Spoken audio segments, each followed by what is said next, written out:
Three sensitive incidents exploded one after another in the same week. Three waves of public opinion, spreading wildly online like sparks on one side, while flying toward the same direction in Beijing on the other, are enough to make Xi Jinping once again recall the out-of-control fear of the white paper movement. 3 days of internet chaos lead to street gatherings, all shouting together, "Xi Jinping, step down. Communist Party, step down." Just thinking about it would probably scare Xi Jinping into breaking out in a cold sweat. Thus, the Central Political Bureau held a collective study session, where Xi Jinping personally took the stage and issued a general mobilization order for full-scale net closure. The 21st National Congress has entered the countdown, and the entire internet must also enter a wartime state. But the more Beijing seals, the more anxious it gets, the more it controls, the more tense it becomes, while the public rebounds harder under pressure, and public opinion surges stronger when blocked. What Xi Jinping fears most is precisely the reality he cannot stop. Internet chaos is the prelude to street formations. The Central Political Bureau has just concluded its 23rd collective study session, where Xi Jinping personally stepped up and threw a combination punch. We must create a clean and upright cyberspace, build mainstream values, tell the China story well, and dare to wield the sword against online chaos. At first glance, it sounds like the same old rhetoric, but the real meaning boils down to one sentence: Beijing is preparing to close the net again. Xi Jinping's wave of net closure mobilization is ostensibly about internet governance, but in reality, it's buying insurance in advance for the 21st National Congress, not for information security, but for regime security. The 21st National Congress in the fall of 2027 is now in countdown mode. From here on out, every single day is a high-sensitivity period for Beijing. So now, the internet also needs to prepare for war, control the field, and close the net.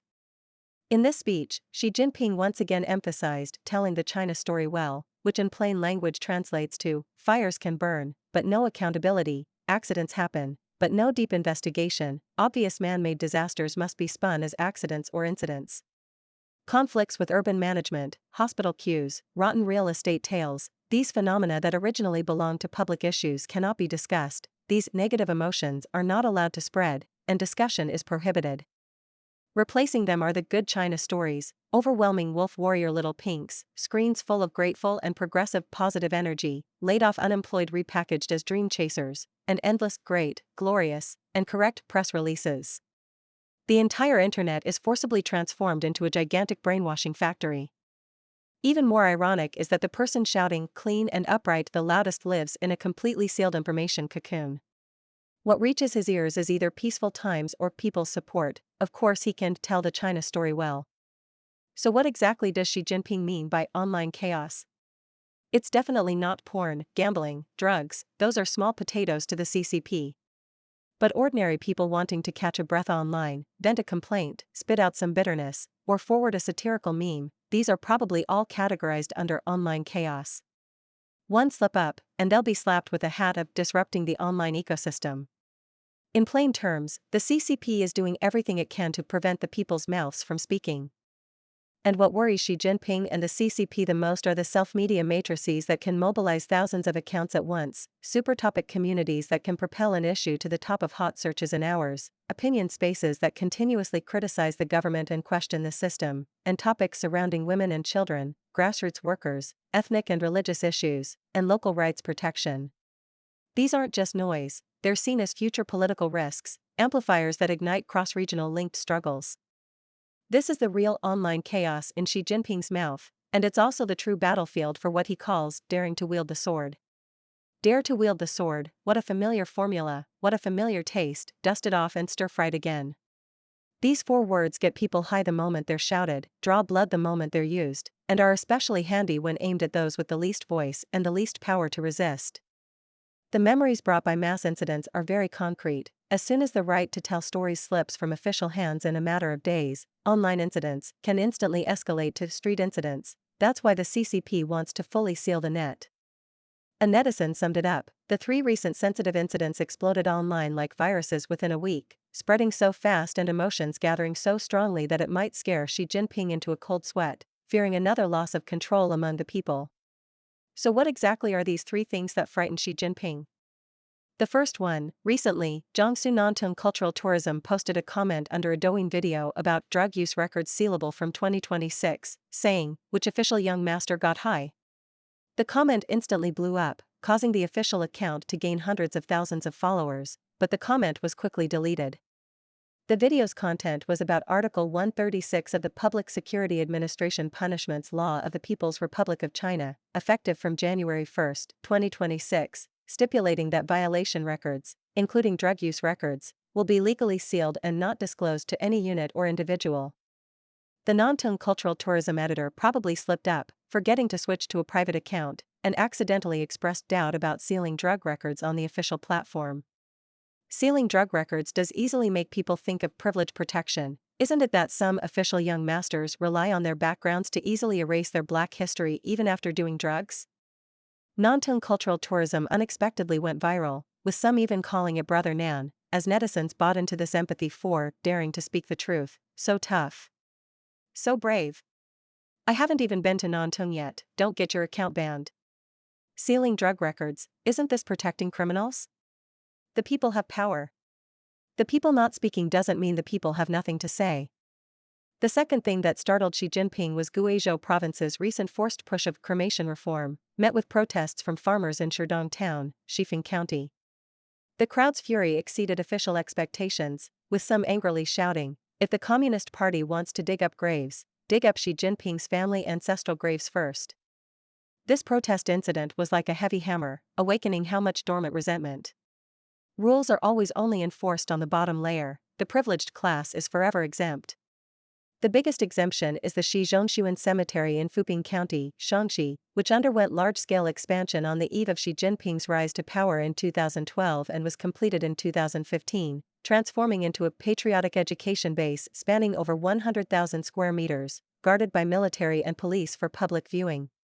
The Xi family ancestral graves are a scenic spot. The common people's ancestral graves are illegal structures. This is the real key point that ignites public resentment. In fact, the Xi family ancestral graves have long been on someone's mind. As early as 2019, a post circulated online, someone offering a heavy bounty to hire people to excavate Xi Zhongshuan's tomb, with rewards up to hundreds of thousands of yuan, even publicly recruiting a daredevil team on forums and social platforms. Looking back today, these outlets of public opinion are resentments suppressed for too long.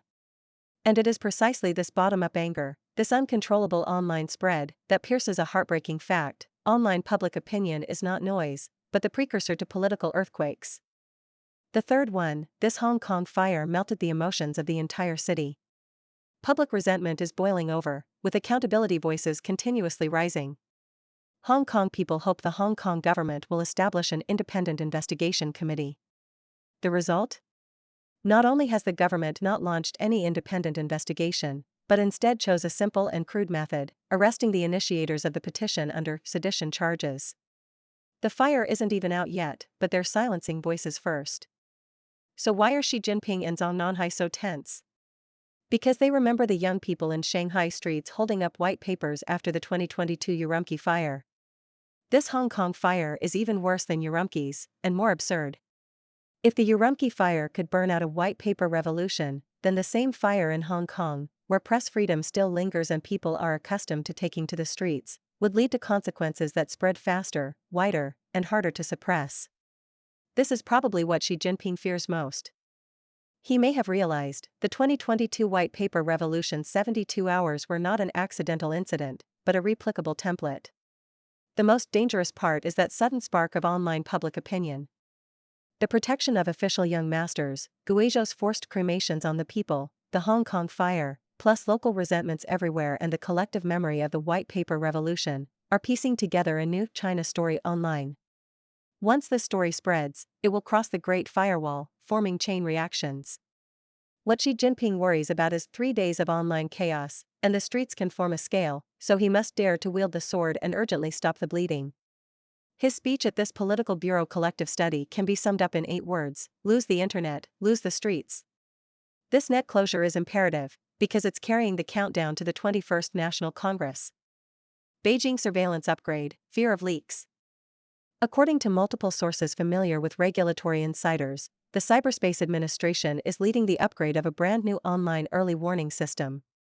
This system's ambition is huge. As soon as a trace of sensitive content pops up on social platforms or web pages, it can immediately alert, automatically intercept, and swiftly delete.